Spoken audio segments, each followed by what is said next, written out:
ஆட்சிக்கு வந்து சில வாரங்கள் கூட ஆகல. 6 மாசம் அமைதியா இருப்போம்னு சொன்னவங்களாம் 6 நாள் கூட அமைதியா இருக்க முடியல. ஆட்சிக்கு வந்து அரை மணி நேரத்திலே ஆரம்பிச்சிட்டாங்க. பாவம், ஒரு கல்யாண வீட்டுல எல்லாம் போய் புலம்பிட்டு இருக்காங்க. நான் சொன்னதெல்லாம் நடக்குதா? 1 by 1 எல்லா புலம்பல்ஸும். அது மாதிரி இத்தனை வருஷமா மாத்தி மாத்தி உங்களை ஏமாத்திக்கிட்டு இருந்த இந்த 2 பேரையும் வேண்டாம்னு சொல்லி ஒதுக்கிட்டு உங்களுக்காக உண்மையா உழைக்க வந்த உங்க விஜய,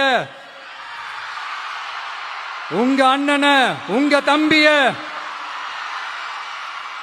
முதலமைச்சரா இல்ல முதல் சேவகனா ஆக்கியிருக்கிறீங்க. தலை வணங்கி ஒட்டுமொத்த தமிழக மக்களுக்கும் இந்த நேரத்தில் என்னுடைய நன்றியை தெரிவிச்சுக்கிறேன்.